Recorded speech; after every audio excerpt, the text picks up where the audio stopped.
মধ্যপ্রাচ্যের ক্রমবর্ধমান অস্থিরতা ও সামরিক উত্তেজনার প্রেক্ষাপটে সৌদি আরবের জেদ্দায় উপসাগরীয় সহযোগিতা পরিষদের একটি বিশেষ জরুরি বৈঠক অনুষ্ঠিত হয়েছে।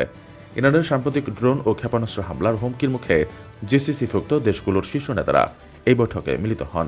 বৈঠকের মূল আলোচ্য বিষয় ছিল উপসাগরীয় অঞ্চলের নিরাপত্তা এবং আন্তর্জাতিক বাণিজ্যের জন্য গুরুত্বপূর্ণ হরমুজ প্রণালী সচল রাখা। জ্বালানি, তেল ও গ্যাস রপ্তানির প্রধান রুট হওয়ায় এই প্রণালীর নিরাপত্তা নিশ্চিত করাকে জোটের দেশগুলো সর্বোচ্চ অগ্রাধিকার দিচ্ছে। পাশাপাশি কাতার জোর দিয়ে বলেছে যে ইরানকে কেন্দ্র করে যুক্তরাষ্ট্র ও ইসরায়েলের মধ্যে চলমান সংঘাত নিরসনে একটি সমন্বিত চুক্তি এখন সময়ের দাবি।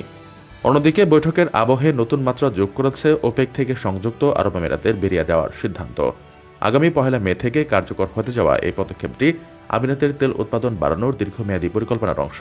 সামগ্রিকভাবে মধ্যপ্রাচ্যের অস্থিতিশীল ভূ রাজনীতি ও জ্বালানি বাজার স্থিতিশীল করতে জিসিসি দেশগুলোর এই ঐক্যবদ্ধ অবস্থান অত্যন্ত তাৎপর্যপূর্ণ।